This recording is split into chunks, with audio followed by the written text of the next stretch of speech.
We believe that wealth is a journey, and that this is your jumpstart to trading success.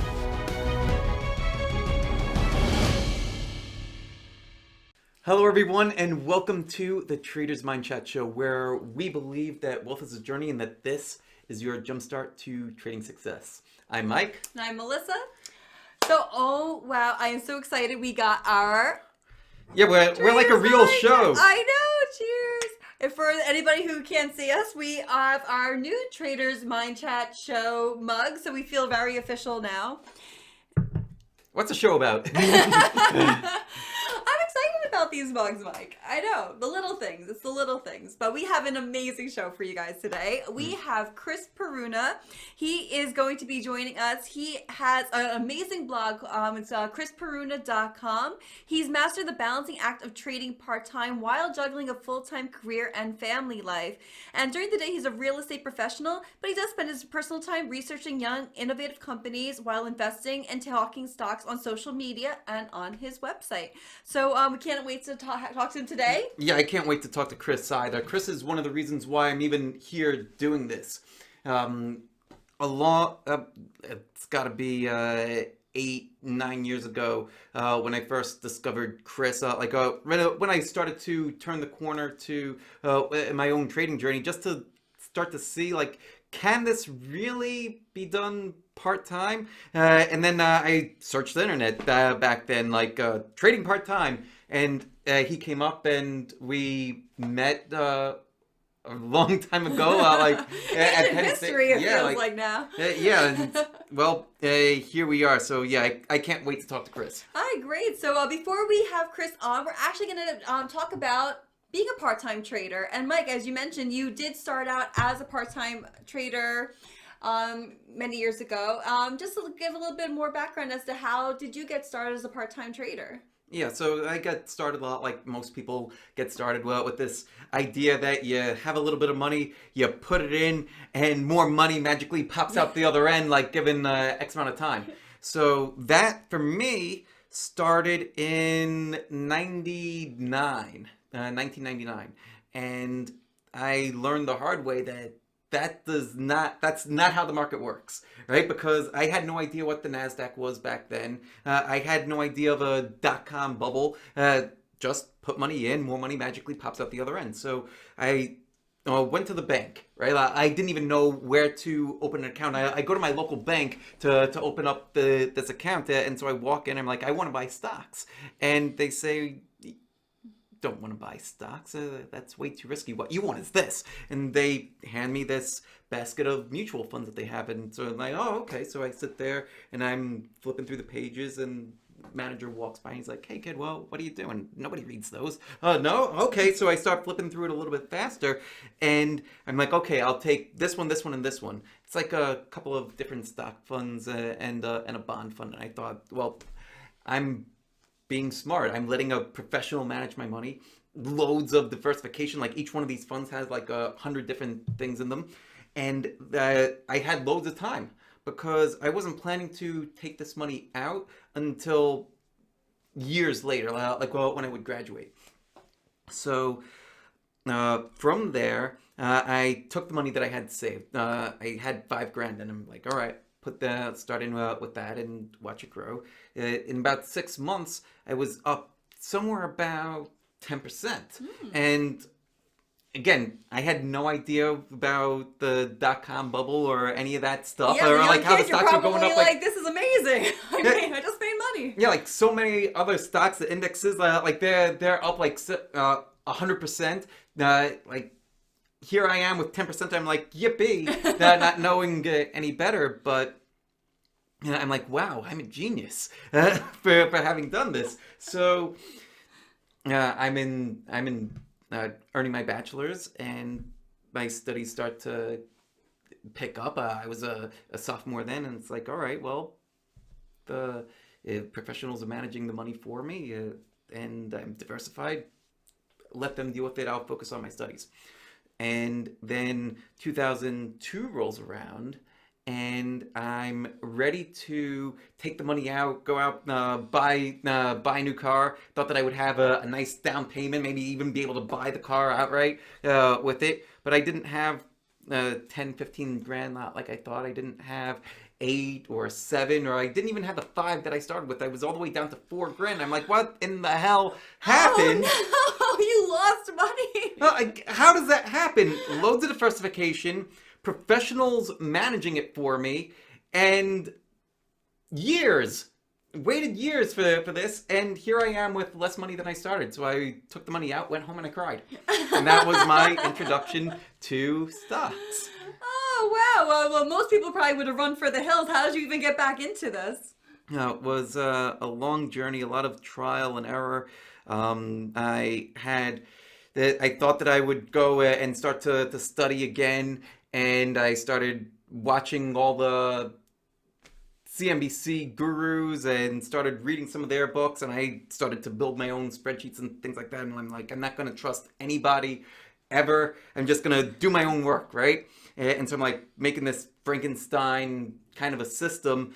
And I thought back then that you look at cash flow statements and balance sheets, and so long as the story of the company made sense, then you stick with it, right? But I found out again the hard way that the market is a forward-looking thing, and that often the story will change long after the price plummets. So you think that you're sitting out with a great story, and the price is going down, price is going on. Oh, well, the market's wrong. Let me buy more because the story is still intact, right? So you buy some more, goes down, goes down. Oh, well, if I thought it was a bargain here, then down here, like it's like a super discount, so buy some more. And then before you know it, like here's another blown up account. Oh no. And then, so that was hard to deal with, and I was almost out of the game completely at that point. That's like maybe about 6-7 years in, and getting ready to hang it up.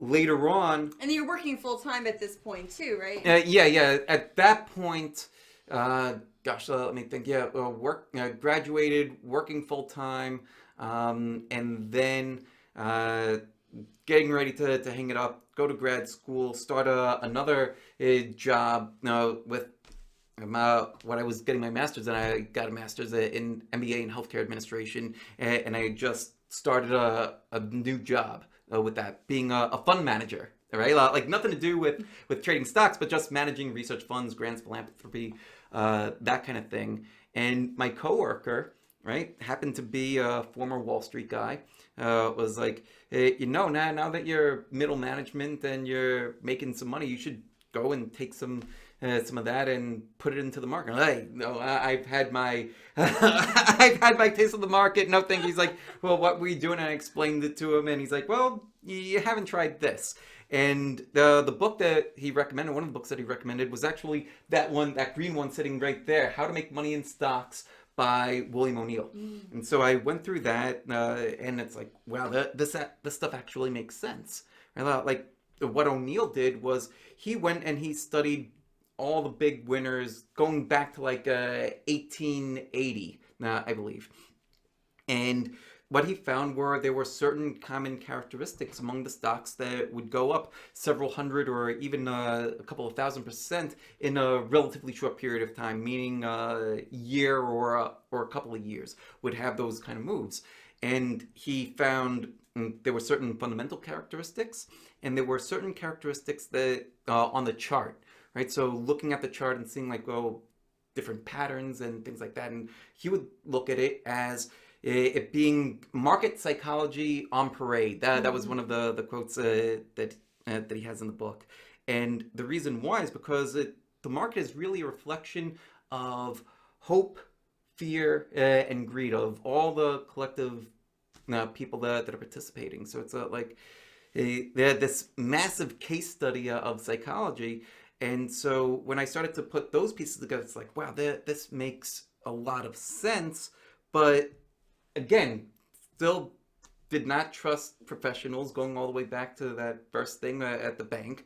And it's like, I'm going to still try to do this on my own. But I just started to fumble. And it's like, well, why am I not doing this well? Eventually, I found the New York City Investors Business Daily meetup group, right? So one of the things that O'Neill did was he came up with this newspaper, Investors Business Daily, and I started reading that too. And inside the newspaper, there were these meetup groups for IBD, all across the US, and I think that they even had some internationally too. So I found one in New York City. I go there, and I'm floored by the level of presentations at this thing. It was like a 3 hour thing once a month, and it was like the same quality of presentation that I was getting during grad school. That's So amazing. Oh, wow.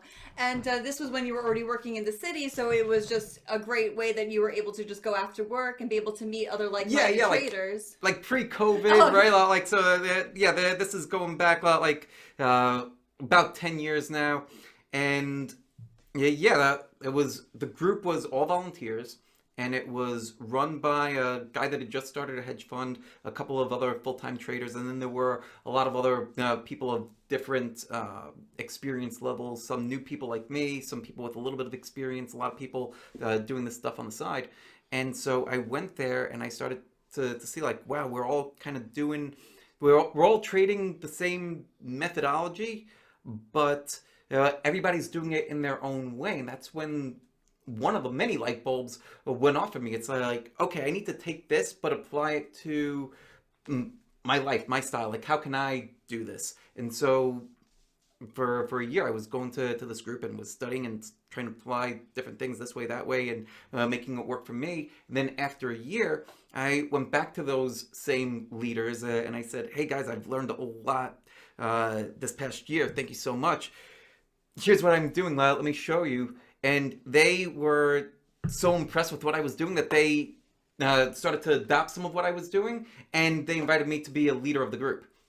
Look at that. That was just within a year how things could turn around for you in your trading. Well, a year, but like 10 years in the making, right? Like overnight success, like 10 years in the making, like everybody says. But that's basically learning all the wrong things to do, finally finding a group that was willing to help me and have that kind of guidance and bounce ideas off of and everything. And and finding a system that works for you too, like finally connecting with O'Neill, the Canslin method, correct? And that's how you were able to kind of say, hey, I can make this work for me and my own style, because it's not exactly like his, but kind of like crafting it in a way that worked for you.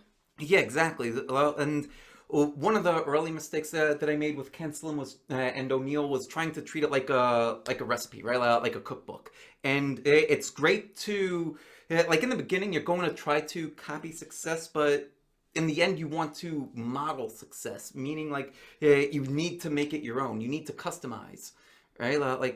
And one of the reasons why, and this is what I often tell traders that approach me now, is that you need.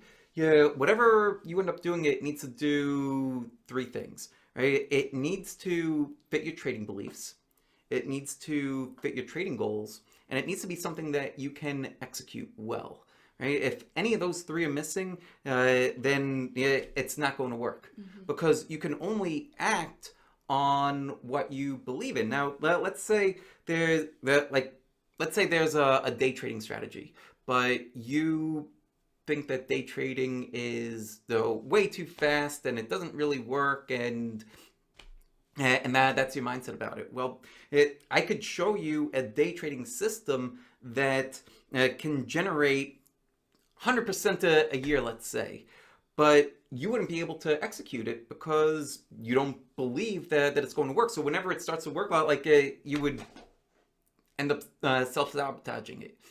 And that's the kind of thing that causes a lot of traders or a lot of systems to malfunction, or where person A, it works great for, person B, it doesn't. And also for day trading, trying to do this as working full time, that's not something that's realistic. And I think that's what a lot of people, when they're doing their analysis of the different trading styles, you have to find something that works for you and your schedule. So if you're not giving up the day job, it's trying to find something that'll help be flexible enough for you to be able to still look at the charts and being able to do the analysis part while raising a family, while having that same day job and making it work for your lifestyle. For me, day trading didn't work back then because like I had an affinity for stocks, and I started with stocks, but I wouldn't go so far as to say that day trading would not work if you have a full-time job, because there's other people that trade Forex. Mm-hmm. Forex is a 24-hour market. So let's say you're somebody that you really want to day trade, but you don't care about the asset class too much. You might look into Forex and be like, okay, like I could do this in the evening, and maybe that fits somebody's schedule a little bit better. Oh, so Yeah. interesting. You're right, because I think that's the first step is to kind of explore what type of trading styles are out there. And like you said, if you're a doctor, if you're a lawyer, your hours might be during the working day might be a little bit more intense. But you're right, if you do have those evenings available or those weekends available, that could work better. Yeah, so I think that having an awareness of the types of methodologies out there, the types of strategies that are out there, and seeing like, well, what resonates, right? Like, because there's so many different ways to make money in the market, and there's so many great strategies out there that work and that are proven to work. So see what's out there first, and then be like, oh, that sounds interesting. Let's go explore that. And then if it ends up being something that you like, then you could start to customize it to see like, well, can I meet my goals or whatever goals that you have, not just financial goals, but also fitting well within your lifestyle, like how active do you need to be with this, things like that. And is it something that you're going to be able to execute well? I think that's something too, because to go back to the day trading example, let's say that you're somebody that wanted to day trade stocks, right? So you have to be involved between the hours of 9:30 a.m. Eastern and 4 p.m. Eastern. And this is a problem that I ran into before I left my day job a few years back. The problem was I got to a level where my knowledge of the market far surpassed what I was able to execute, and that would Mm. frustrate the hell out of me because I would see these ideas develop, say at around 10 a.m. And then what would happen, like I wouldn't be able to execute it well because I knew that I could get a phone call or get called into a meeting at any Your point. boss could be walking in on you while you're making a trade. Yeah, exactly. So I click the button, oh, I've got to go do this. I leave, and then all of a sudden, like, profits evaporate. Now all of a sudden I'm sitting at a loss because I wasn't able to execute well. Mm. So, you know, another part of executing well is figuring out what's your worst case scenario, right? Like, well, what's the minimum that you're going to be able to dedicate to your craft? For some people, and this is still a system that I follow primarily now, is to do the bulk of my work after hours, right? So like either at night, on weekend, or even before the market opens. Then now at this point, I'm available for the open, so I'll see different moves. But you could set it up where you could just place orders into the market and set it up as like a stop limit order. So like the order is just sitting there with the broker waiting to be triggered if price crosses X. And then if price crosses X, it gets triggered, and then you own the stock, but you didn't have to sit in front of the computer, right? It just triggers. Now you own it, and you have your plan of how you're going to manage it. And it's something that worked for me back then, and it's something that there's still modifications of that work for me today. That's so great to know that there is technology available that can help, as you are doing your trading throughout the day. So, what would be the three main tips that you would have for someone who's trying to do this part time? So the three main tips that for somebody doing this part time, right? Well, first, again, they need to figure out what kind of a methodology is going to fit them, right? So go research all the different types of trading strategies, trading methodologies. A great book to start with is Jack Schwager's Market Wizards. He's actually written several of them. go through that book. You're going to find some of the best traders in the world and just see what types of styles resonate with you. And then you could go and explore more of those types, right? And that's kind of like, well, what led me down that path. A next thing, and it just kind of doesn't get talked about enough, is figuring out what your trading beliefs are. What are your beliefs about trading? What are your beliefs about money? Because if you have conflicts there, it's going to hold you back.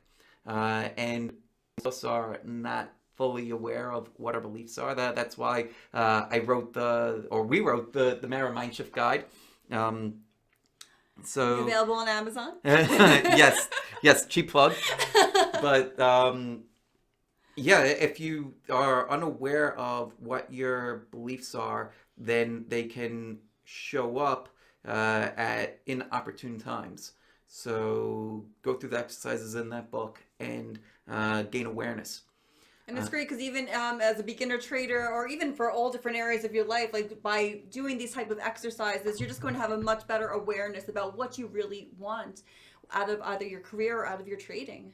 Yeah, and it's going to change over time too. So it's not like an exercise where you do it once and then you're set for life, because your wants and aspirations are going to change over time. So I would recommend doing an exercise like that once a quarter, right? And each time you do it, it's going to be that much easier because you've already done most of the heavy lifting the first time. Then the second time you do it, like, oh yeah, like I already have a starting place.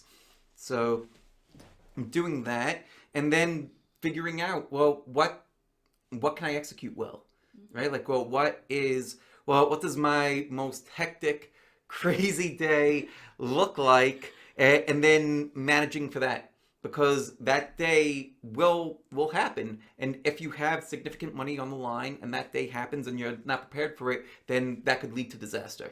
Yes, so being able to really take that step back, look at your day, and realize, okay, like an average day, maybe you would have a lunch hour or some time free to watch, how the charts are moving. But if you're right, if you do have one of these really hectic days where you can't get away from your office, or you don't have that time to dedicate to trading, maybe really try to see if there's a different style that could work for you. Yeah, like you could literally like do your research like at night on the weekend. Say that, okay, like if price crosses above 100, right? And let's say that, yeah, like you're trading XYZ, price crosses above 100, and I'm going to buy that breakout. Okay, put the order into the broker, and if it triggers, then great, you're in. If it doesn't trigger, then great, you're not in. But you're not worrying about it at all during the trading day. If you want to get an alert to your phone to let you know that you're in or out, amazing. You might not even want that. There was a trader back in the 50s. His name was Nicholas Darvis. He was a ballroom dancer. He didn't have smartphones or YouTube or anything like that. He had a telegram from his broker, and he told his broker, you know what? Like, please do not bother me at all during the trading day. I don't want to know. I'm just going to send you where I want to get in, where I want to get out, how much I'm going to put on, and that's it. Have a nice day. And he went on to write a book, How I Made $2 Million in the Stock Market. And that's a lot of money today. Imagine how much it was back in the 50s. That's so inspiring that he was able to do that as a full-time dancer. I love that. Yeah. So really, it's inspiring for all of us, especially part-time traders, or people who are just starting out with this. If you have a family, that this is something that is doable for everybody. Yeah. So that is a really inspiring story. Yeah, absolutely. If you want to do this, you absolutely 100% can do this. I mean, like if I can figure it out, anybody can freaking figure this out. So. And we're going to get some more great tidbits from Chris Perruna. He's going to be joining us right after this word from our sponsor. And be sure to stay till the end of the program, where Mike and I will discuss some of the key highlights from that interview. So stay tuned. All right. The sponsor of today's show is the Mara Elite. Get on the path to success with top trading mindset coach Michael Lamont. Complete with a trading game plan, weekly deep dives, proprietary trading tools like the Trade Gauntlet, you'll reduce your learning curve and start winning, with some members seeing upwards of 500% returns in 9 months. Join the Mara Elite today and get 10% off your subscription by using coupon code TMC Show at www.marawealth.com/membership. Welcome, everybody, and thank you for joining us today for another Traders Mindchat show. Today, we've got Chris Perruna. Did I say your name right? You did. Thank you very much. It's been a while since Chris and I spoken. Well, we were actually talking a little bit before the show. I should have asked you if that was the correct pronunciation. It is. My apologies, but all good. So we've got Chris Perruna on the show today, and man, oh man, so he's accomplished so much. And one of the great things about Chris, going back from when I first started, like I really got serious about making trading into something. I'd say like 10 years ago. I've been trading for over 20 years, but it was really got super serious 10 years ago. One of the people that got me serious into thinking that, yes, this is possible to do from a part-timer's perspective is this man right here, Chris Perruna. Chris, I really want to say thank you for being here. I cannot wait to get into it with you. And also joining us today, too, our lovely co-host, Melissa. Hi, everyone. How you doing? Welcome, Chris. So happy. I was mentioned earlier, we're so happy you're on. The balance of family, work, trading. This is definitely an issue for so many people right now during this pandemic and now snow blizzard. So it's the perfect timing. So we can't wait to get your insights on this. For sure. I'm looking forward to it. Absolutely. So everybody that's joining us live, Melissa's going to be running the Q&A. So as you have questions, go type them in. We're going to answer as many questions as we can. We've got a packed house today. We will get to as many questions as we can towards the end, but keep on typing them in, and Melissa will get to them. But Chris, first question that we have, tell us about your background and how you got started as a part-time trader, and what types of obstacles did you face when you were starting to juggle part-time trading, full-time career, and trying to make it all happen? Sure. So kind of just give you some background on who I am, what I do. And I think most people that follow me online know I don't trade full-time. I kind of run that fine balance of, am I a trader? Am I an investor? Am I getting in and out quickly? Am I trying to hold long-term? Those are always the challenges I think all of us have. So to start, I went to school to become an architect. I graduated as an architect. I focused primarily on historic preservation, if you will, and I practiced for about 7 years.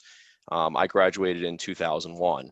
While I was in college, it was the late 90s. So I actually was a 5-year program. I went into school in 1996. And by 1998, we were in the boom of the dot-com bubble, if you will, and went to my father and said, hey, you know, so just to give you some background, my father was actually a restaurant owner. So he owned 2 restaurants, worked mostly nights and weekends, and then also traded during the day. But differently than what you and I do, he called a broker. He didn't have the internet, if you will. The internet was just starting to come out at that point. A lot of it was dial up through AOL. We were just starting to get the T1 connections on the universities. And I used to watch what he did, if you will. I mean, I'd look at the newspapers when I was younger and look at the ticker symbols. And this is when we used fractions, not decimals. And there were certain symbols I'd look at in what he was trading. And he wasn't a big growth guy. He was more into the value type stocks, if you will. He got a little bit into options as well. And that kind of just piqued my interest when I was younger. So when I got to college in the dot-com boom and I started seeing stocks such as AOL and Intel and Cisco, NVIDIA when it first came out, I was like, you know, I want to trade. I want to get into this and just see what it's about. And at the time, TD Ameritrade, I think, was just started maybe a couple years prior, and they were running a special where it was a $3,000 minimum investment to open an account. So I went to my father and said, hey, I thought, if I'm not mistaken, I think I needed a cosigner at the time. So I went to him, said, let's open an account, but I want full autonomy. I want to trade what I want, and I want to put about $5,000 into the account. And he said, all right. What were the transaction fees back then? You know, I think they were about $14, if I'm not mistaken, when it first started on both ends of the trade. So it wasn't terrible, but you got to remember, when my father was trading, some of his fees on both sides were over $200 a trade when he was going to the broker. So if you had a small account, $200 in each end, I mean, that would really eat away at your profit. Me being in college, going in at $5,000, $200 in each end would be killer. if I'm trying to trade. So $14 at the time was phenomenal. So I went in, opened the account, and I started trading. And it was myself, it was my roommates, it was friends we had on campus. Everybody seemed to be in it, which kind of reminds me of today's world where we have this Wall Street bets and everything that's going on with all the traders and the millennials coming up and using Robinhood, if you will. And we just started trading. And no joke, I took that account from about $5,000 and I ran it up almost over 10x very quickly, Wow. trading between classes. And I was immediately just hooked into what trading was at that point. So kind of just to close the loop as far as my background, I became an architect after college, practiced for about 7 years, and then I made a transition to what I do today, stayed in the industry of real estate, but became an owner's representative. So what I do is I focus on project management, cost management, risk assessment, risk management, and project controls. And I represent the owner, whether that be the client or a tenant going into a whatever it may be, an existing building, maybe a brand new ground up building, if you will. And we manage the design, the bid, and the construction and the closeout of the project itself. So that's what I do. So I'm not a real estate agent. I know a few people online said, hey, you do real estate sales, if you will, but that's not what I do. I do have a broker degree. I do have a broker's license, but I don't practice real estate sales, if you will. It's purely project and cost management as I represent the actual client themselves as we go into construction. So that's what I do full time. And then what I do part time, I morphed from that late 1990s, if you will, trading in the dot-com boom, ran my account up. Well, 2000, mid 2000 to 2001 hit. And between you and I lost most of the money that was in my account, because what I was doing is every time the market dipped, I was trading stocks like Extreme Networks, AOL, Intel, as I mentioned, AMD was another stock early on, NVIDIA. Some of the stocks are still around pretty hot today. But I was trading them as they dip, they'd go up, they dip, they'd go up. And we're talking about big swings back then. I mean, we're looking at 30, 40, 50, 60% per day. Some of the stocks were going up. But when 2001 hit, when the dips came, they never went back up. And I kept buying and I kept buying. And before you knew it, my account was back to where it started.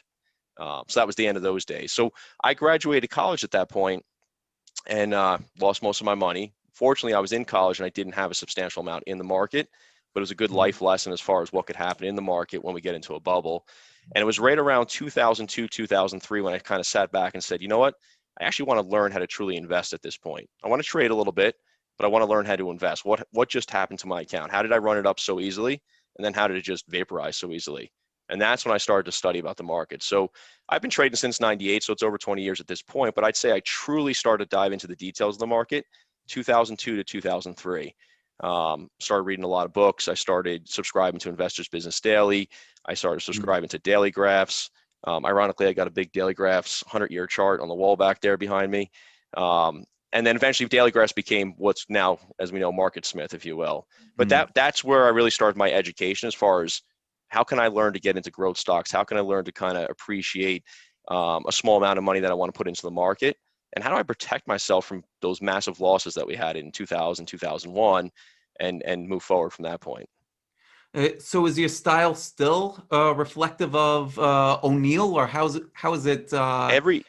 Exactly. Everything I do is rooted in more of a Cancelim type style of investing. I wouldn't say that I follow it to a T, but a lot of what works within the O'Neill style is I'm looking at some fundamentals, but very basic fundamentals. I'm looking at sales, I'm looking at earnings, and I'm looking at the growth of both sales and earnings over time. And then the third component that I wrap in today is institutional sponsorship. So I want to see what the funds are buying. And if they're accumulating stocks Q over Q, that's a stock that I want to get involved with.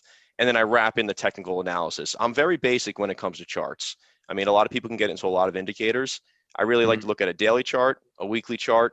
Every once in a while, I'll zoom out to a monthly just to get a much better perspective of what's going on if we have some volatility on the closer charts. And I just use the moving averages, a 50-day and a 200. And that really comes from O'Neill himself. A lot of people say, why don't you use a 30-week? Why do you use a 40-week? Why do you use a 200-day? How come you don't use a 150-day? The 50 and 200 really comes from O'Neill and a lot of stuff that I studied that he did back in the 60s and 70s. And I just incorporated into what really is comfortable for me. Doesn't mean it's the right way, but it's just what works for me at this point.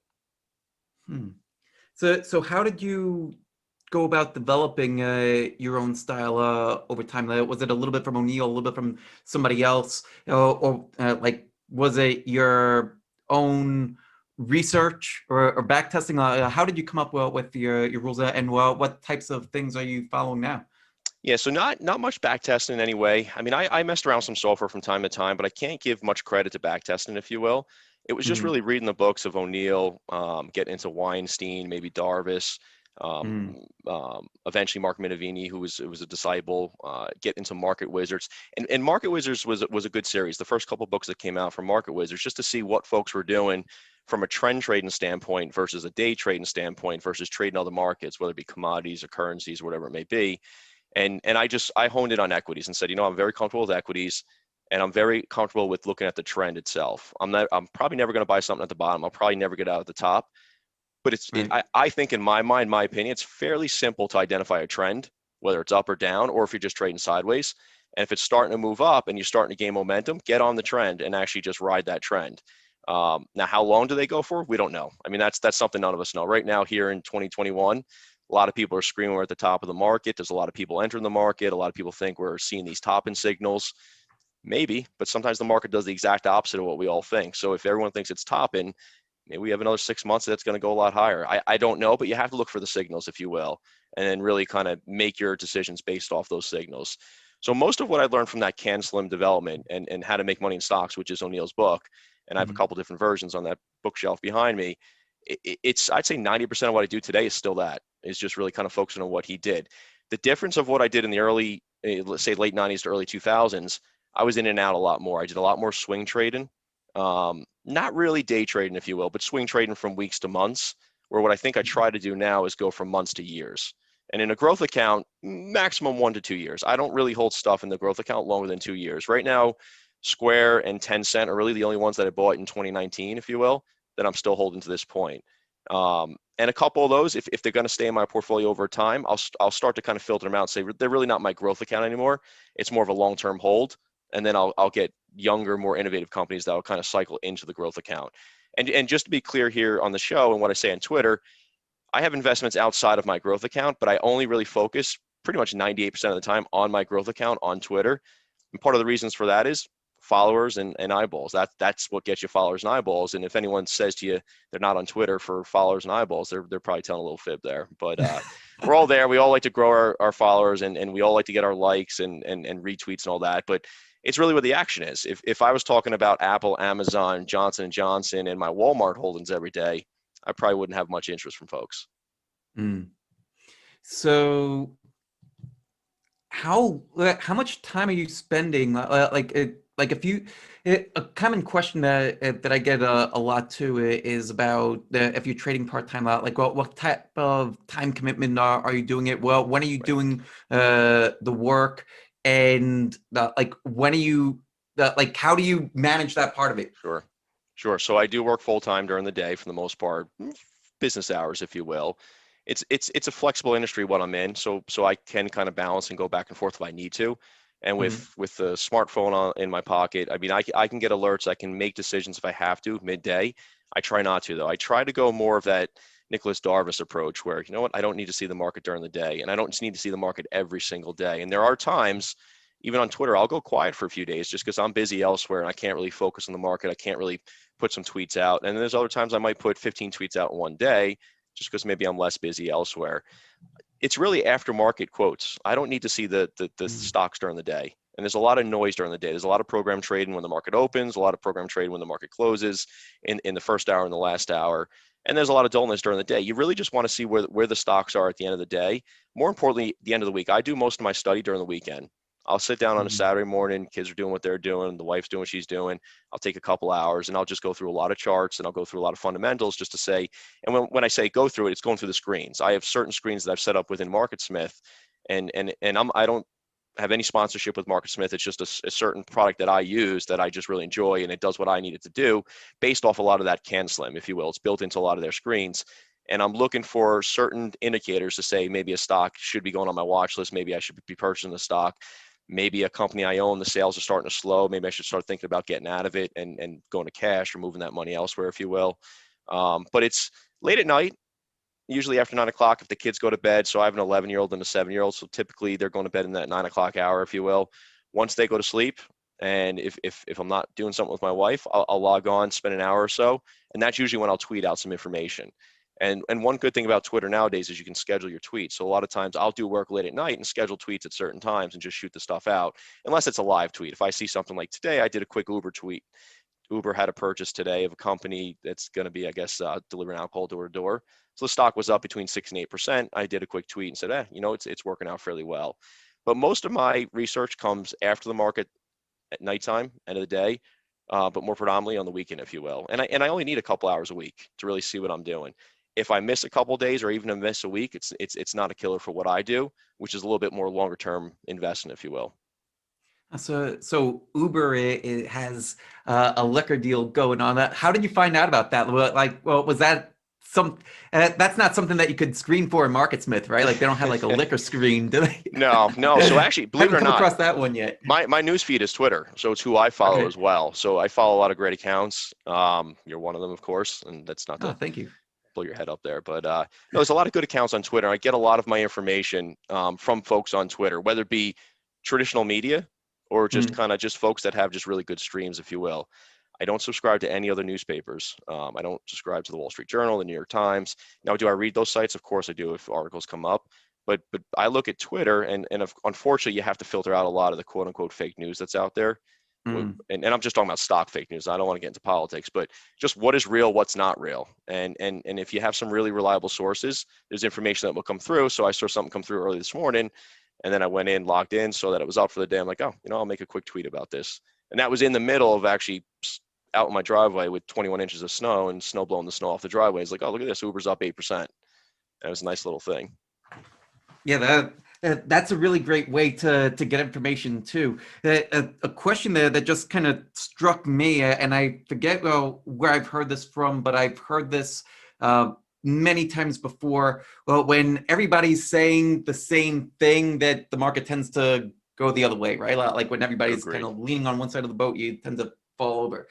With a curated feed, do you feel that can be similar, or is it, this is the good information, and if everybody's saying it, then that's something that would give you more confidence?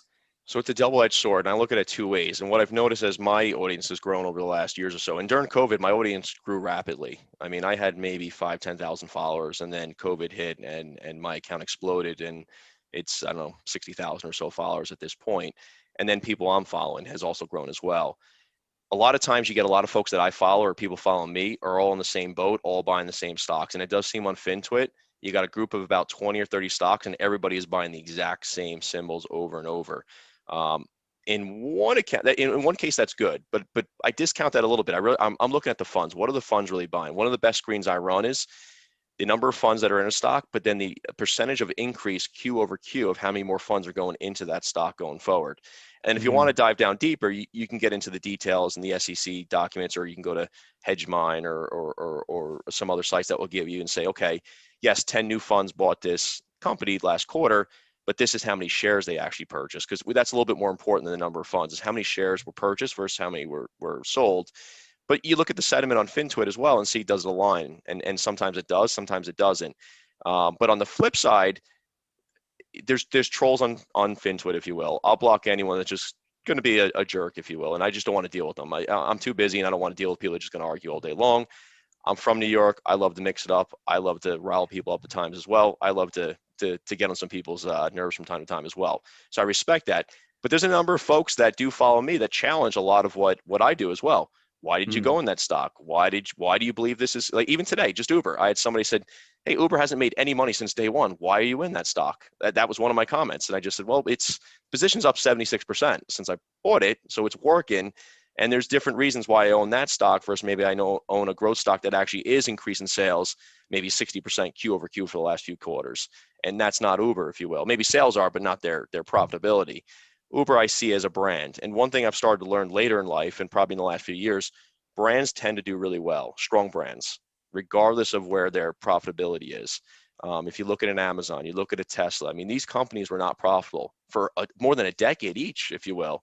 But the stocks have gone on to 100x runs, if you will. So Uber, based on the size, I don't think it's going to do a 100x run, but could it do a 5x, 10x? Maybe it can, because it's just one of those big brands that people are going to use. It's a company that's well capitalized, and it's a company that can make acquisitions like they did today that can expand their services that eventually makes them profitable in the future.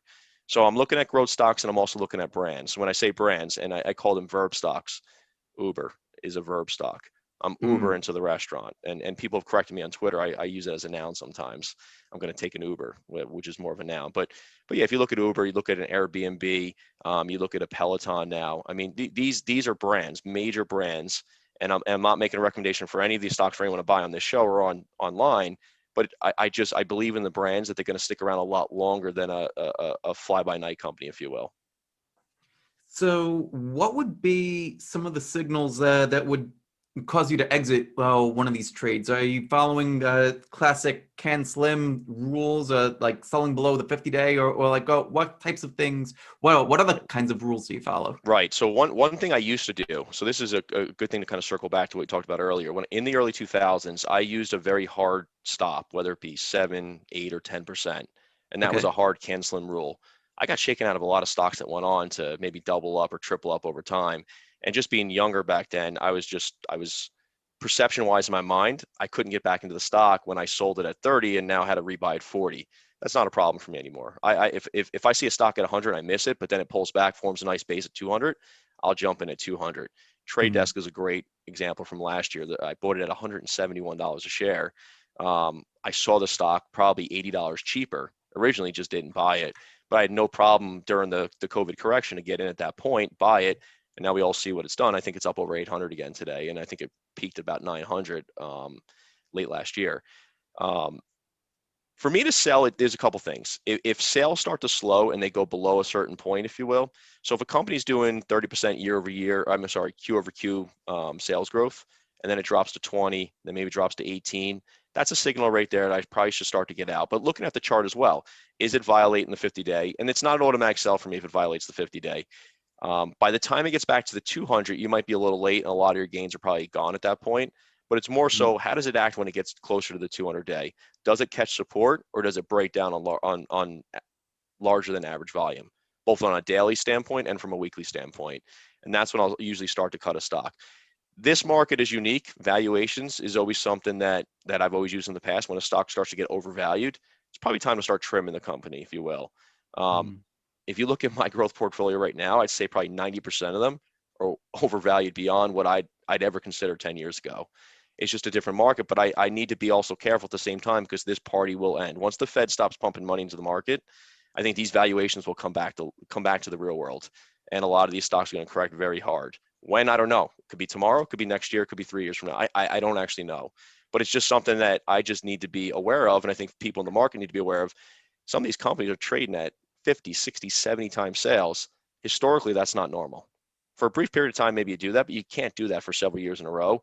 Eventually, the stock price has to come back to some normalcy of what our historical terms have been for the last 100 or some odd years. Yeah, absolutely. Earlier, you had mentioned that there's some decisions that you make intraday. What are some of those types of decisions that you need to make intraday? So it's fewer and fewer as I get older to make an intraday decision. Okay. But doing my research over the weekend, if you will, I'll make a list and say, okay, here are maybe 2 or 3 stocks that might be on the hot seat. And then I'll set alerts through my broker. That will be a text message right to my phone. If I get an alert where it violates a certain level where I think it's breaking down, I'll make that decision intraday then to sell immediately, right over my phone. I mean, I won't log into a computer. I'll just sell it immediately over my phone. It's usually premeditated as far as how I'm going to make those decisions. I don't want to panic during the middle of the day. I mean, if you go back over the last 6 months, there's been a lot of instances, late August, late September, late October, a lot of stocks were very volatile, and we had some big swings up and down, and a lot of people were selling or buying back and forth, where I kind of just sat tight, and I kind of looked at end of day data during the nighttime over the weekend. So, okay, here are the stocks I own. Here's maybe 1 or 2 that are starting to get close to maybe violating what I think is maybe a key trend line or a key support line, key moving average, if you will. And if it does this during the day, I want to take a look at it. I'll have an alert sent to me and then make that decision on the fly. But based off of mapping that out prior. I won't just get an alert and just say, oh, this is now below 50-day. I'm going to sell right now, without looking at daily and weekly charts prior, if you will. I got caught, what was it? I think it was, so last year was COVID, so it was probably 2019. Stone Company, STNE, is a great company. It's had a great run. I was in it. I was in Disney, in Disney World with my family in April of, I want to say it was 2019. And the stock had gone from like maybe 22 to like 45, and I was sitting pretty, went on vacation. Sometimes if I'm a little nervous, I'll set a hard stop if I'm on vacation if I know I'm not going to have access to a phone and I think maybe something might be vulnerable. Went on that vacation, I did not have any hard stops. But I knew in my mind if a stock did something, maybe I need to get out, or maybe I'll even buy at that point. But on vacation, I try not to make any moves. Stone got a report came out. I think the earnings got hit and the stock got crushed. And I think it was down like 35% immediately. And I was caught in it, and there was nothing I could do. And I couldn't make an intraday. I was at a park somewhere, and I came back and I looked. I'm like, oh, what the hell happened to my portfolio today? And I looked at that stock, and it was a decent holding at the time, and I got crushed, and I got hit. And it does happen at times. Something I've tried to learn over the years is patience. If you truly believe in what you're doing with your research and you think a company has a long runway, you're going to have these volatile swings with growth stocks. And if you go back to the turtle traders or some of the big trend traders of past days, you have to be able to withstand maybe a 20, 30, or 40% drawdown in some of these stocks in order to get the 3, 4, or 5x run. Much easier said than done. I did eventually sell Stone, and I sold it when COVID came out because I thought Brazil was going to get hit really hard, and I thought the merchant payments in Brazil were going to take a big hit. I was completely wrong. I basically sold near the low in the low 20s, and the stock was over 70 as of last week, and I missed that entire run.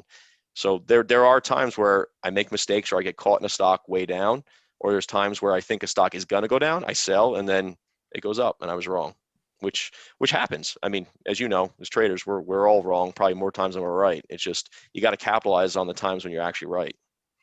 Chris Yeah, and Mary that jumped in right there. I know. How do you pick yourself up after a loss like that, especially when you're with the family or at Disney? Like, how do you kind of like say, okay, you know what, I lost this one.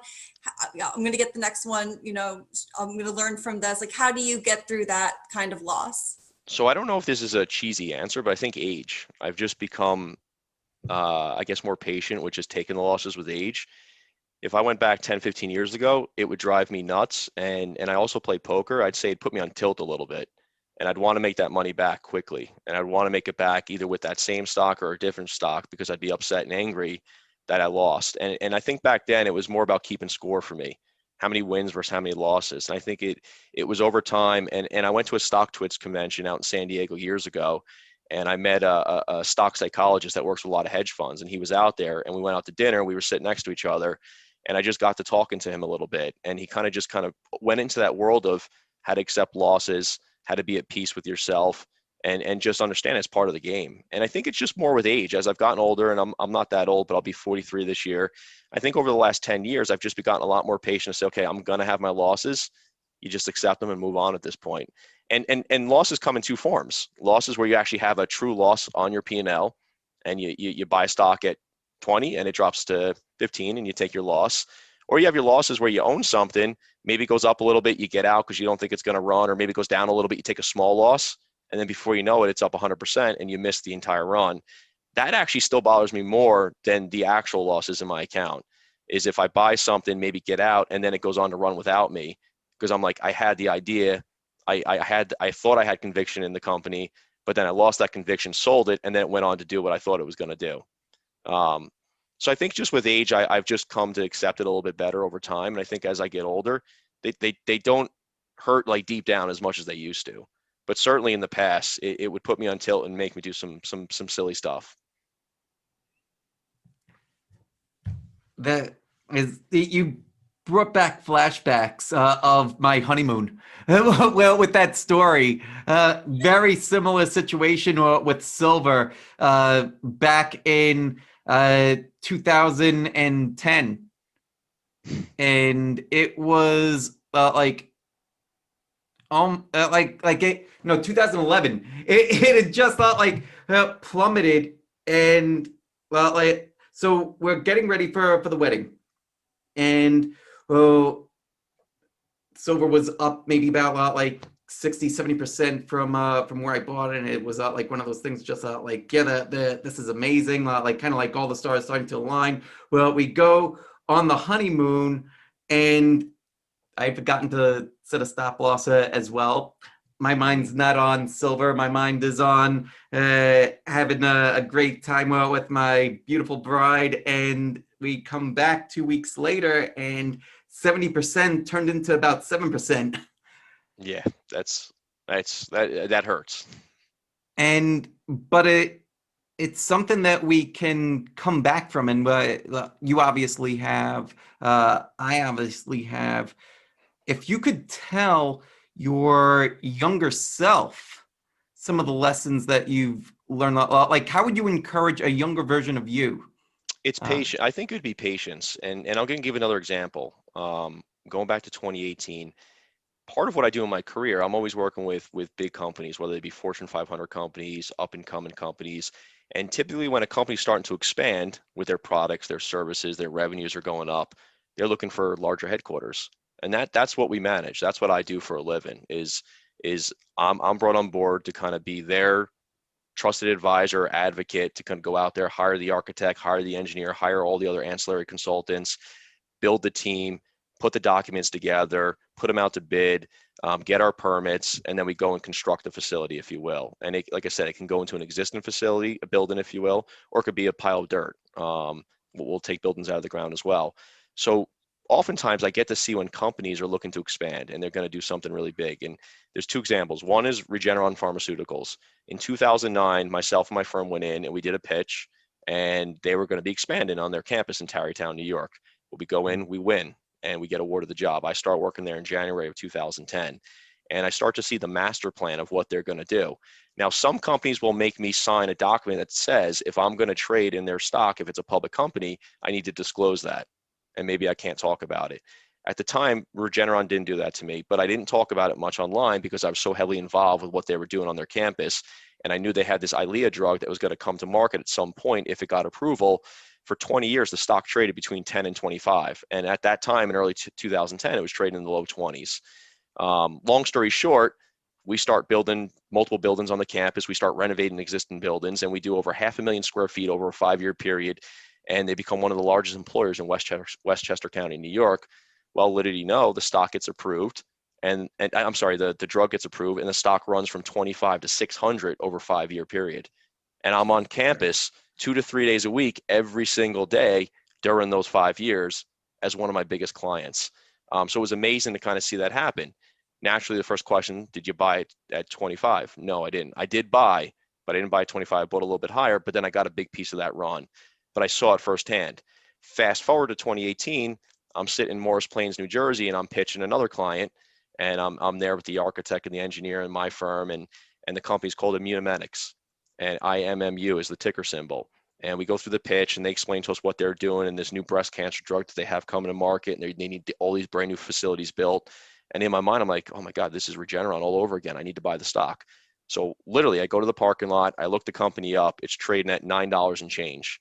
And I'm talking to my coworker. I'm like, I think we should buy this stock. I think this company has a bright future. And I'm going to get back to the question that you asked. And so eventually, I think a couple days later, I go and I buy the stock, just shy of $10 a share. The stock runs to $27 within the next several months, and I'm sitting there with a big profit. They go to the FDA to get approval. Time comes when they're going to get approval, and they get rejected, and the stock gets crushed.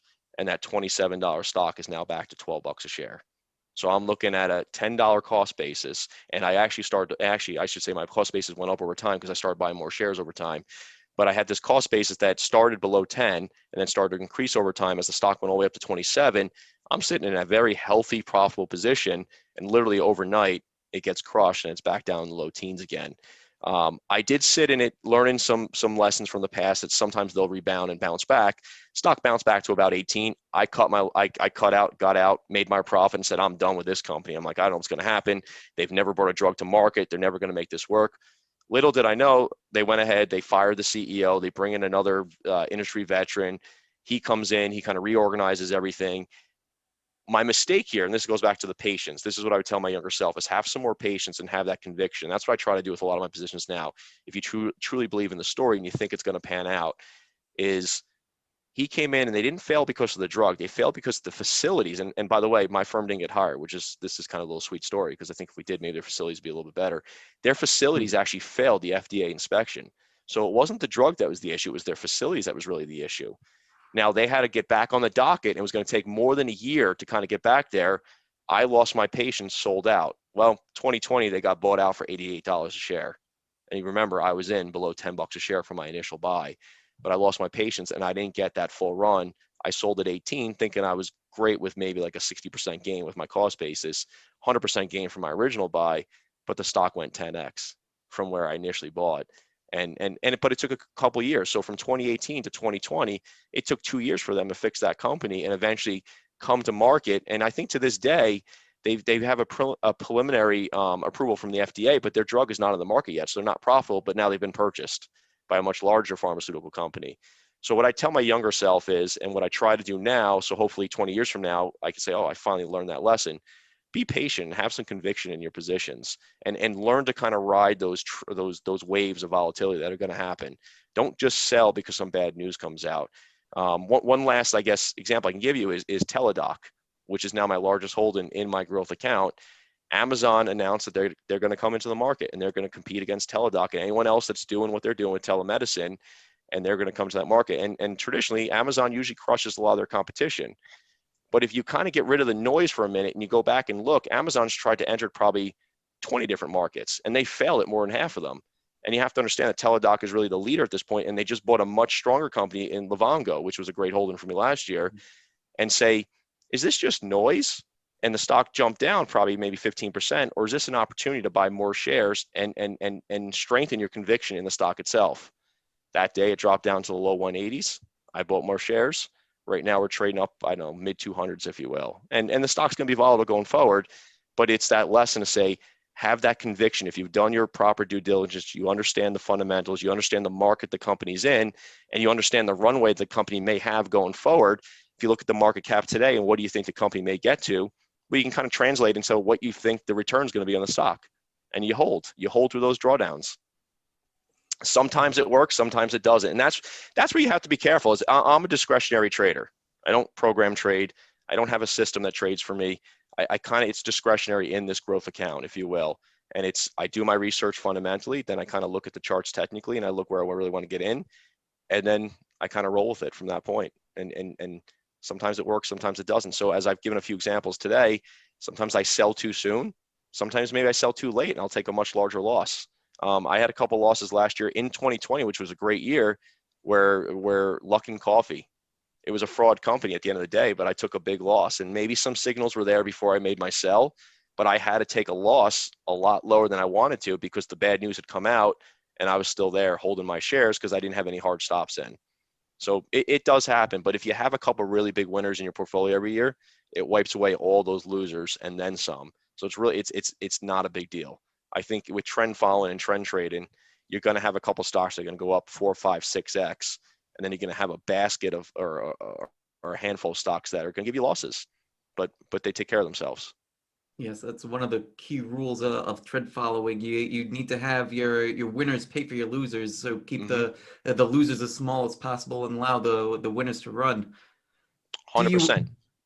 what kind of principles? Well, we were going to talk about crypto as well. What kind of principles do you apply to the crypto markets? So I own a small amount of Ethereum, but it's not substantial enough, so I don't talk about it often. And I just bought a mining company that's involved with Ethereum, and it's the latest add to my portfolio. It's only a couple percent allocation, so it's still small at this point, but that's a little bit more of my play there. And some people have asked me, hey, this doesn't really fit your portfolio. Why did you buy Hive? And it's more of a mine and play for Ethereum. And maybe I'll buy more Ethereum going forward, but my main focus has been Bitcoin. Bitcoin, the way I term it, and I've said this since the day I bought it and even before I bought it, and I get this from Naval Ravikant, it's more of my asymmetric play. It's to say, okay, I went to my wife, I sat down and said, hey, I want to put X number of dollars into what's called Bitcoin. Here's what I believe Bitcoin is. And I think everyone has a different opinion on what Bitcoin is. And I don't think anyone really truly knows what Bitcoin is at this point from a definition standpoint. Is it a currency? Is it a store of value? Is it something else that we're not aware of at this point? Who knows? My definition of why I went into it is because I see it as trying to become a store of value over time.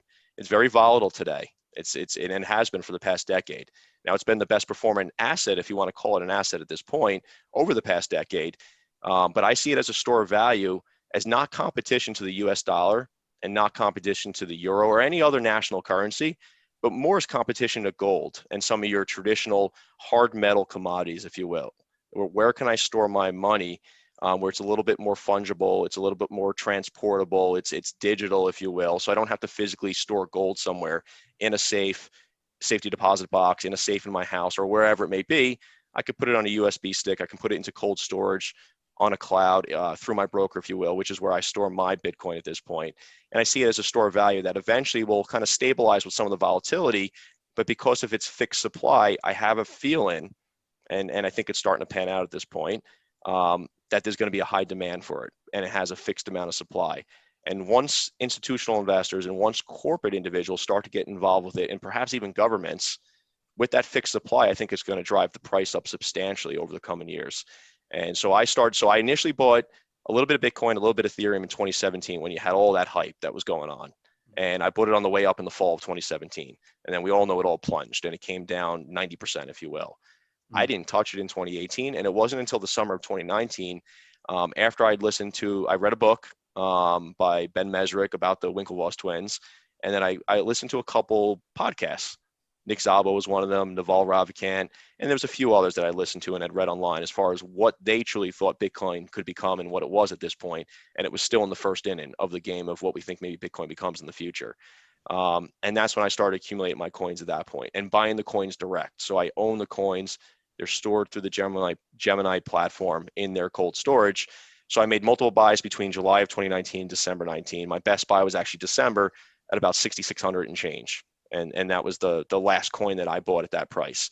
And now I've been holding. I have made no transactions in 2020 and no transactions in 2021. I'm just holding Bitcoin based off of my cost basis, which is a little bit over $8,000 a coin. So at this point, it's up over 300% since I bought it. So you'd say so far the investment's working out. There's been some criticism on my account. So you have this cult, if you will, of Bitcoin. I try not to think of myself as part of that cult. It's an investment that I have. If it works, it works. If it doesn't, it doesn't, just like any other stock. Do I think Bitcoin's going to fail? I don't personally think it's going to fail. Am I smart enough to believe that perhaps it could? Yes. And that's why I call it that asymmetric bet, where I took a portion of my net worth, put it into Bitcoin, and said to my wife, if we lose this together, will it affect our lives? Yeah, it's going to hurt. It was enough money where it's going to hurt us, but it just deep down personally, but it's not going to hurt us in the overall scheme of what we have going on between our income, our assets, our investments, our real estate, all that kind of stuff. But if this thing goes 10x, 20x, 30x, I don't want to be sitting here in 5 years and say I missed one of the biggest runs of an asset in the history of our lives because I didn't put some money into it. So that's the play I've taken about on. And the definition I see is it's really a hedge against the deflating of the dollar. So I look at it more as a store of value, or eventually becoming a store of value over time. Is it a store of value today? I guess that's a debate anybody can have. I'm not going to say it is or it isn't. That's how I perceive it at this point. It's trying to become a store of value to kind of insure yourself against the deflation of the dollar.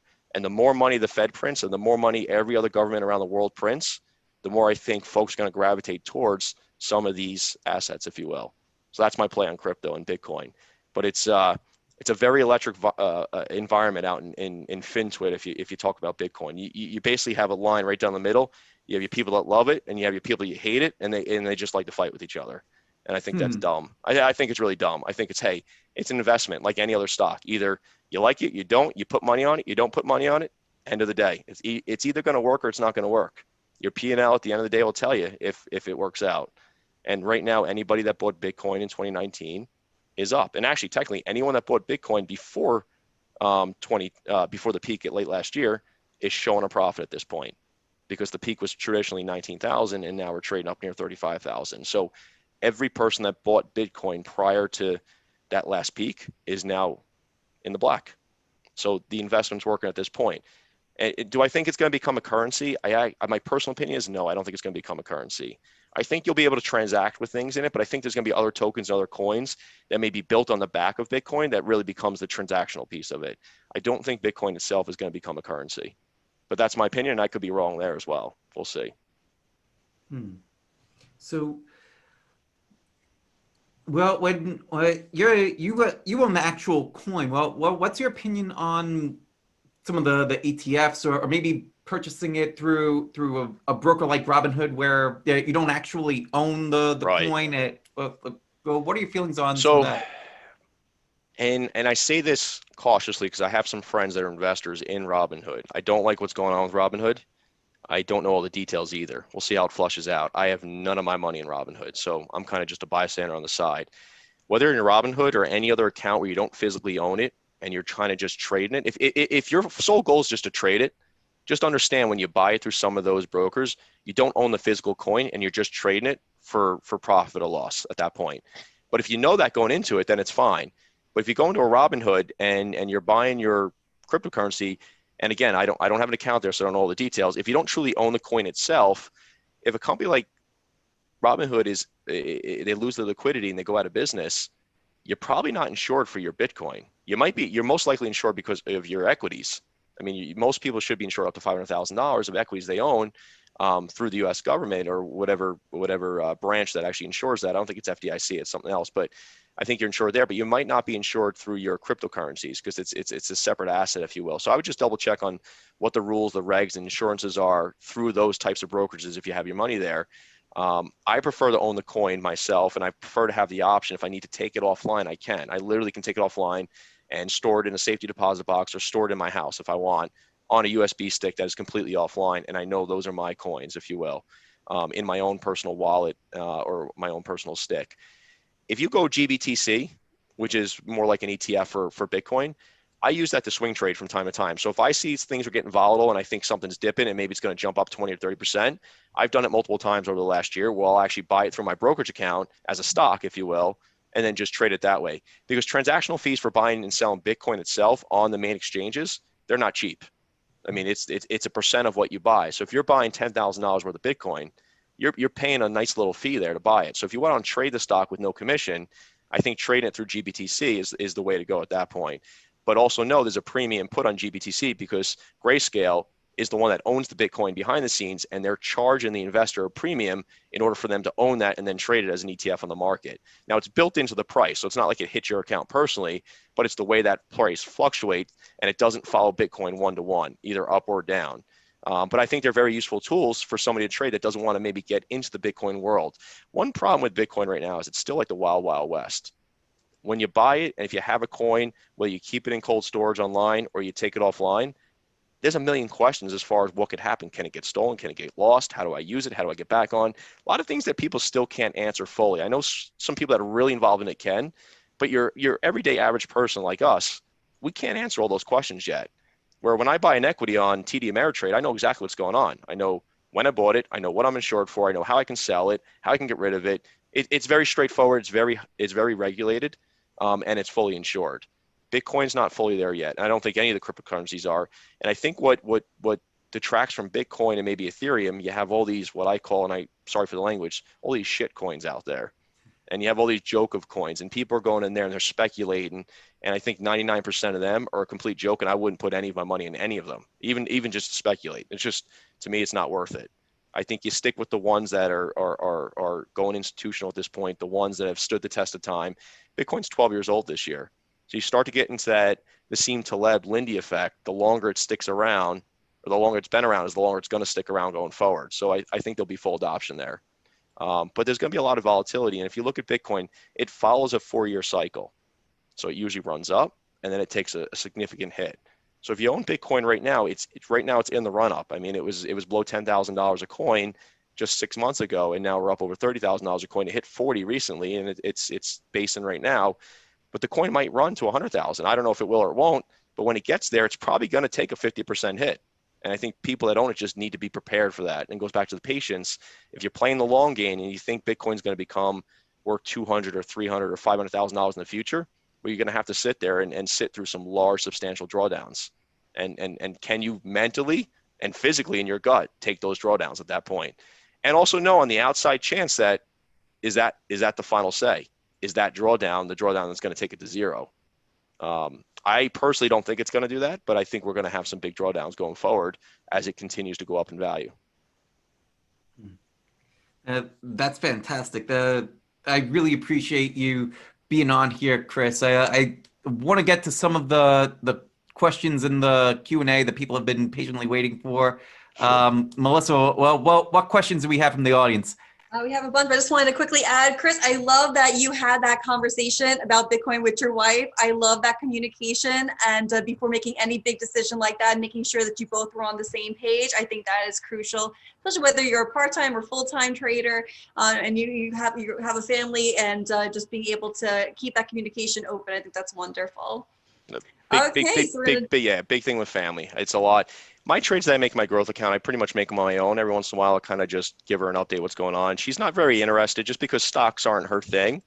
But she'll want to know every once in a while, hey, how's the account doing? What are you up to? What have you been buying? My son, as he gets older, is a little bit into it. But when it came to Bitcoin, it was different because it was a separate account and I was taking money out of our savings to buy it. I wasn't taking it out of my stock account. So I was taking a chunk of change and saying, hey, I want to take this money and I want to make this investment. And I tried to explain to her the best I could what my thoughts were around it. And at the end of the day, if she said no, I probably would not have bought it because we're a team, we're partners. But I made the case. I guess I sold it to her, if you will, sold the idea of, hey, I think it could do this over time. But if it doesn't, this is what our loss is going to be. Are you okay with that? And I was more than happy that she said, listen, I trust what you've done. You have a track record. Make the investment. She's like, it's one of those things, we live once. And if we have a loss, yeah, it's not going to crush our family. It's going to hurt because it's a chunk of change. But I think if in 5 years you don't make this investment, it does what you think it's going to do, that's going to hurt you even more. And that was simply that. That was the conversation. I love it. Great. So I'm gonna I jump love right it in too. here. Oh, sorry, Mike. Yeah, no, I love that too. I think that's a great, like everybody that's, you need to have your family, you need to have your team, your significant other on board, if you have one, whoever's close to you. Yeah, like I think that's one of the things that some traders just they forget about Tim? when they're doing these kinds of things. Having Sure. family, spouse support is very important. Yeah, I agree with that, Mike. Very good. All right, jumping right in here. So if anybody else has any questions, feel free to put it in the Q&A or in the chat. I'm going to try to get to as many as we can. We have about 10 more minutes. Okay, so Chris, how do you trade around earnings? You mentioned conviction. Is it conviction in the story or company, or conviction in the technicals of the stock? It's more the story in the company. Pinterest is a good one. There's a bunch of stocks actually reporting this week. Pinterest is the one that's top on my list right now. Over the weekend, I did a quick study as far as where the company has come from, where I think it's going, where it's at right now, where the stock price is at, what the valuation's at. And I was kind of teetering. Was I going to take my profits? Because the stock's up, I don't know, I bought at 24. It's up near 70. I think today it's over 70. It's like it's a substantial investment, but it's still a short-term capital gain. And I don't make decisions based off short-term and long-term. I prefer if they're long-term if I'm going to sell. But this one is still well within the short-term capital gain. So my question going into later this week is, how do I think, are they going to blow out earnings? Is the stock going to get hurt? Has it run too much? Are we still in the early stages of the company? So I did put this comment on someone else's Twitter, and I was like, you know what? He had sold, and I said, I got to make the decision this week if I'm going to sell or I'm going to hold it through the earnings. My personal opinion, earnings, I hate earnings season. I hate it because so many companies take these big swings these days, and I don't remember it being like this in the past. And you'll see stocks go up 10, 15, 20%, and you'll see stocks go down 10, 15, 20%. And I hate earnings season. It's just, I just don't like it. It's not something I like to do. But with Pinterest, I believe I'm going to hold through earnings. And it's one of those things where you cross your fingers. You're like, hopefully everything works out. I believe in the company. I believe in the story, and that's why I'm holding. It's a little overvalued at this point, but I think it's got more runway. So we're going to hold, and I guess we'll find out by Friday morning if I'm right or not. So it's tough. Earnings season is very tough, and yeah, I don't like it. It's not fun, especially with growth stocks. Great. This question is from Randy. He says, much of what you speak of reminds him of Van Tharp and his beliefs. Believes that risk management, discipline, stops, and profit exits matter as much or more than a perfect entry. Do you measure your trades in terms of initial risk or some other method?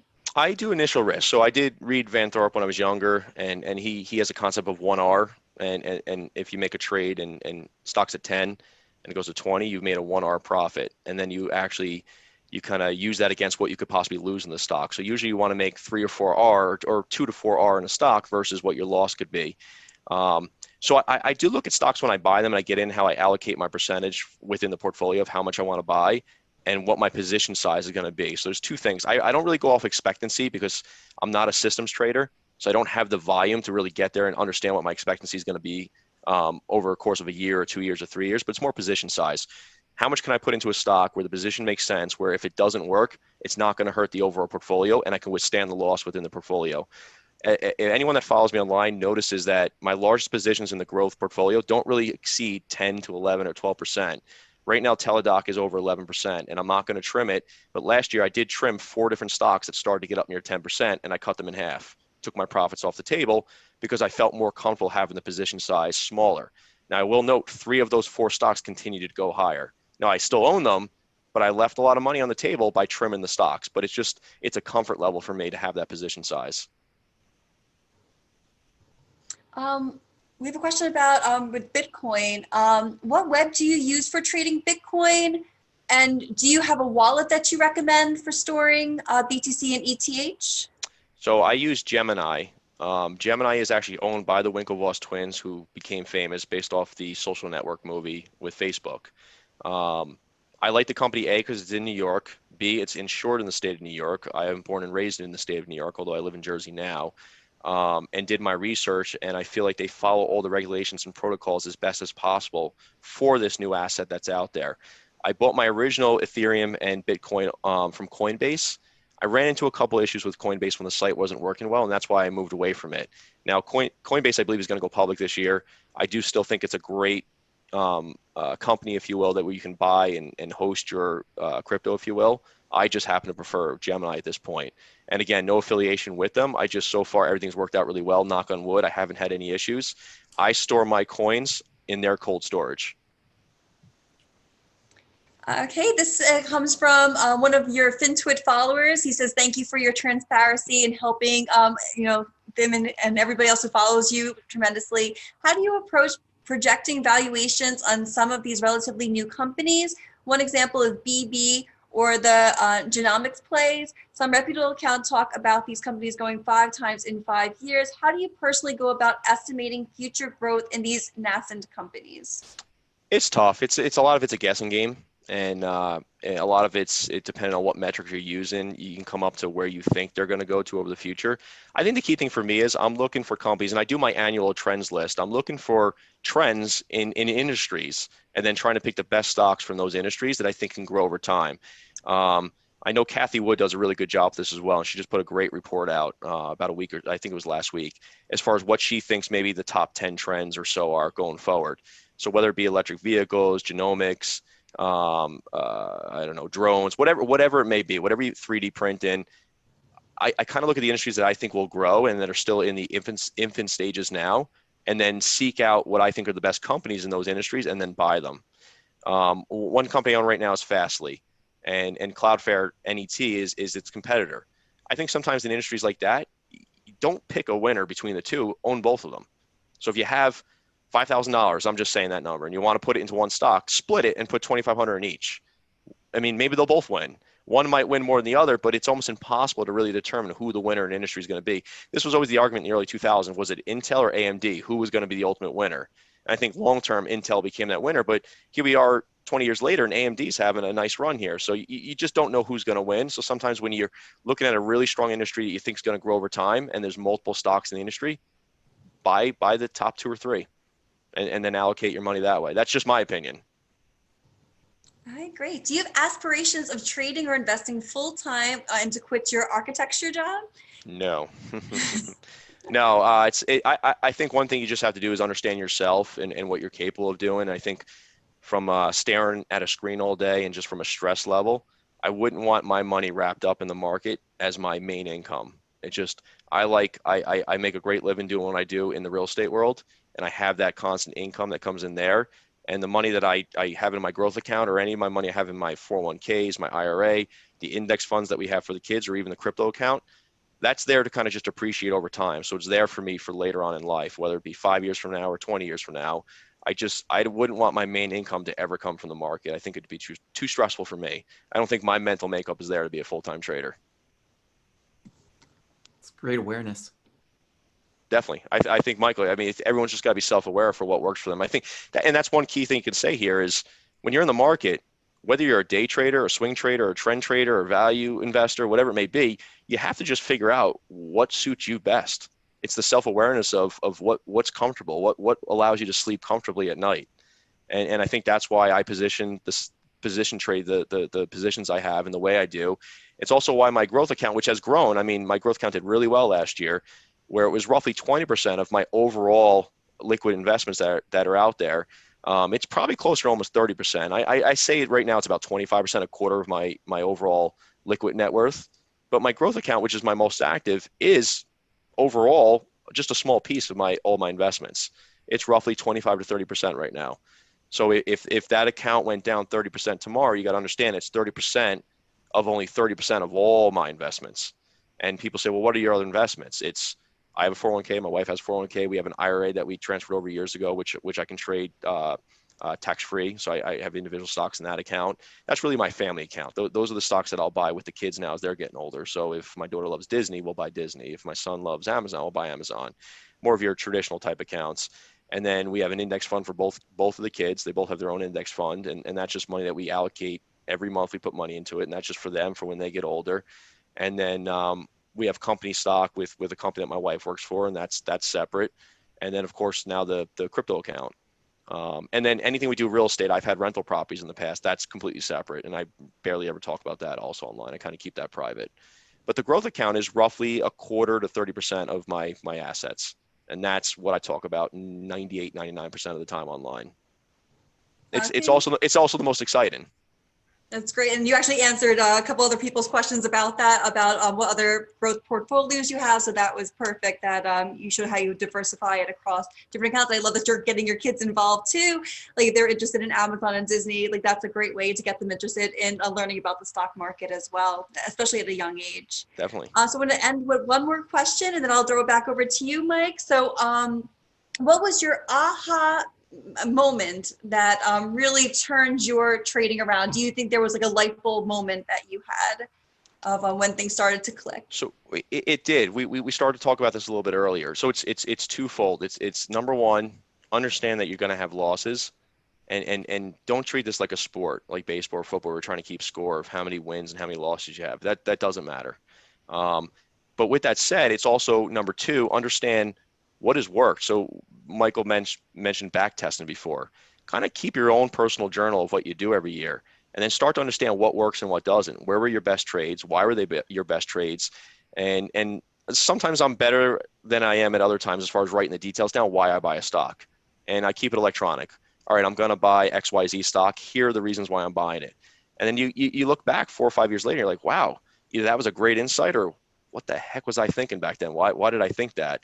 And you start to gravitate towards what works over time. And I think that's the aha moment, to act on your convictions. I think when I was younger, I had a lot of great ideas and I had a blog. I've had a blog for a number of years and I put a lot of great annual lists out, and half the stocks I wouldn't buy and half the stocks would go up 100, 200, 300%. And it was just to a point where it was actually my wife that said, why didn't you just start buying them? If you write all this stuff and you put all this effort into doing this research, why aren't you buying them all? And I think it was just over the last, like, even just 5 or 6 years, I was like, you know what? And it's been a bull market, so people look smarter during a bull market. Just start buying all these great ideas you have. And my portfolio today my growth portfolio is 18 stocks. I actually think that's too high. I probably should cut a few, get it back down between 10 and 15, and just focus on your best stocks. Now, of those 18 stocks, 6 of them make up half the portfolio, the allocation, if you will. So it's really focus on your best ideas, put more money into your best ideas, and then just ride them with the conviction that you have when you did the research. And over time, if you've done the right research, they should work out regardless of the volatility in between. And I think that's the aha moment, is just have that conviction, have some patience. I think I was just too gun trigger, too quick to sell stuff. And listen, even to this day, there's stocks, I gave you a couple examples just within the last year, I was too quick to sell certain things, whether it be a pandemic, whether it be a drawdown. We're human. We make the same mistakes over and over and over. And hopefully I'm just trying to get a little bit better with not making the same mistakes over and over. But unfortunately, I think anyone that investor trades will notice they'll keep making those same mistakes. But if you get just a little bit better each year, I think over time, over a 10-year period, you'll see how much better you've truly gotten at it. This is fantastic, Chris. Here we are 7, 8 years later. I've got a page full of notes and still learning from you. Really appreciate you taking the time to be with us here today. How can people find out more about you and well, where can they reach you? Sure. So Twitter, it's at C Perruna. So CPERRUNA. And then I have chrisperruna.com. It's just a blog. Different maybe some from some other guests. I don't have any product or services to sell. And people say, well, why do you put all this effort into doing your list and the blog? And I just enjoy it. And it's actually my research. It is my journal. It's become my journal. Twitter's become my journal. I put up in my account, I put all my buys and sells up now. I put the exact price I'm buying, why I'm buying it, some of the research, and I go back and you can download your whole history of Twitter and actually put that into an Excel document. And I do that every once in a while and just back up everything I have there. That really is my journal as well. It's just what I do, and I just learn.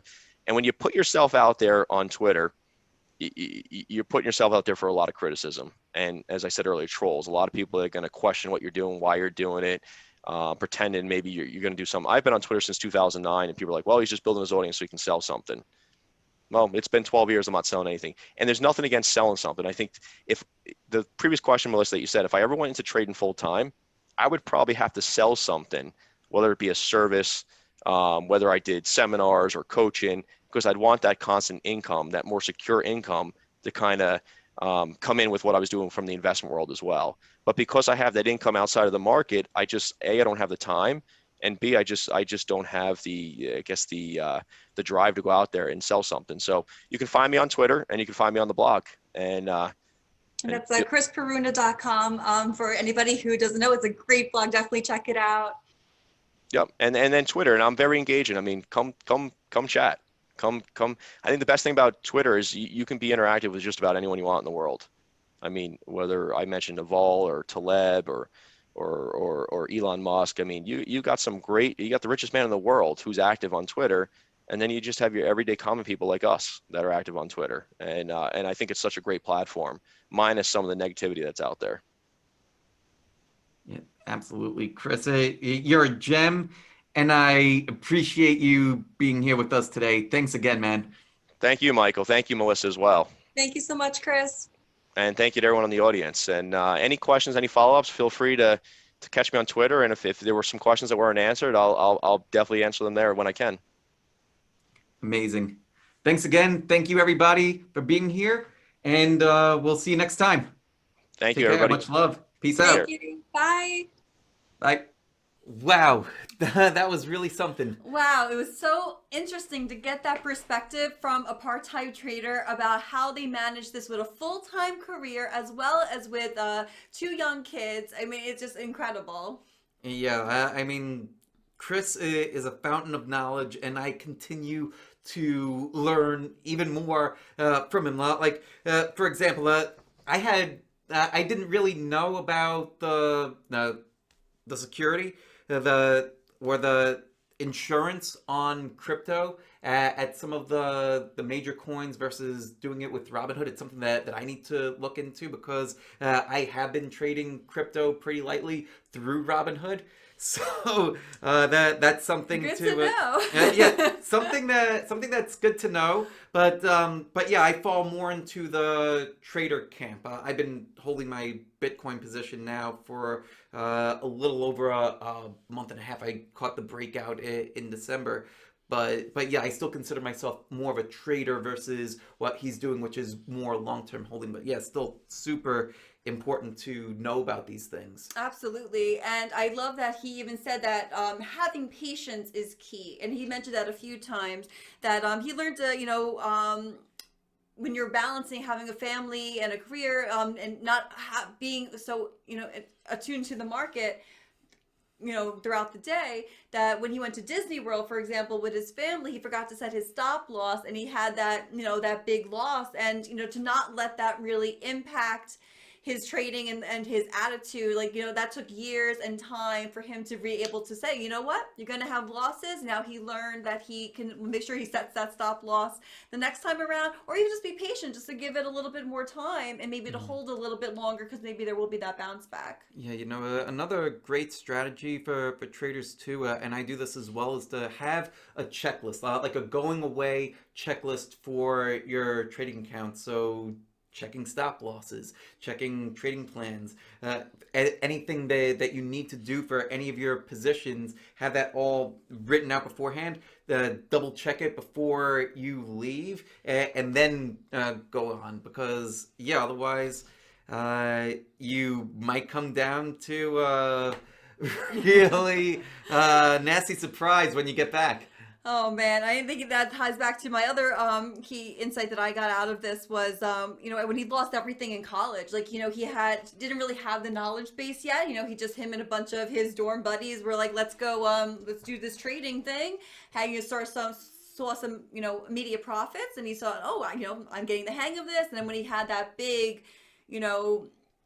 fallout where he lost all of his money, that's when it really like propelled him forward to say, I'm going to figure out this trading thing and figure why all my money vaporized. Like, how did that even happen? I think that's so important, that sometimes you do learn from those losses. And I think that's the best way, is to pick yourself up and dust yourself off and say, okay, well, let's make sure this doesn't happen again. Or if it does happen, not as substantially as before. You know what that kind of reminds me of? It reminds me of the recency in GME and AMC, how you have so many people that are just getting involved in the market now. You're reading message boards. You see this thing like going up like 50, 100% like every single day, and a lot of people got swept up in that, and many of them didn't have a plan, just like kind of following along with whatever's being said on social media, and hold the line, and just hold on to this with a death grip. Oh, it's going to come back, and then finding out the hard way, unfortunately, a lot of people, that you have to have plans for when are you going to take profits? When are you going to cut losses? How much are you going to risk? How much of a position are you going to put into any of these names? The way to make big money in trading, whether it's stocks, forex, well, whatever, crypto, whatever it is staying power, compounding. You need to be able to stay in this game a long time to allow the power of compounding to work. Having a ginormous gain in a couple of names, that's fantastic. But no one trade should make or break an account. Yes, I agree with that. And I think that's one of the things you guys talk about in the Mara Elite when you guys meet on a weekly basis, and also in the room where you can share some of those insights with other members. Yeah, that's a big thing too. We're constantly sharing position sizing strategies. If you're new, you probably want to risk 1% of your capital, and that doesn't mean just like, oh great, like I'm only going, if I have say a $10,000 account, that doesn't mean that I'm just going to buy $100 worth of GME or ABC or Elemental P, well, whatever it is, right? It means that that's how much is going to be risked on that trade. So the way that I like to position size is to figure out, where am I going to get in, where am I going to get out, and then back into that amount that I'm going to risk. So if I'm getting in at 100 and I plan on cutting my stop loss at 90, then I'll be able to buy a certain number of shares. If I am going to get in at 100, but my stop loss, where I'm going to cut the loss, is going to be at 95, and I still want to risk that same amount, I'm going to be able to buy significantly more while still risking the same amount of capital. So that's how I like to think about risk. And I always like to aim for trades that will give me at least $3 to every $1 that I'm going to risk. Okay, great. No, I think that's such an important point, and that's one of the great things that we also heard from Chris. Is there anything else that you have to share regarding the highlights? Yeah. So one of the things that he talked about was, when playing the long game, prepare yourself mentally and physically when there are drawdowns. I think that there is a very strong mind-body connection, and I think that the more that we're able to mentally prepare, like visualizing the possible outcomes, The less caught off guard will be should they occur, right? And so it's mentally preparing, visualizing potential outcomes, and then drawing up plans for how we'll respond should those outcomes happen. Then we don't get caught off guard, and trading is a lot less stressful. All right, great. If you want the full list of our top 10 highlights, check us out on www.marawealth.com. You'll see all of the key highlights, not just from Chris Peruna's interview today, but from other people and experts that we have interviewed in the past at the Traders Mindchat show. And we can't wait to see you next time. Yes, and we hope that this gave you the jumpstart that you needed. Now take it and run with it. See you soon. Bye. Take care, everybody.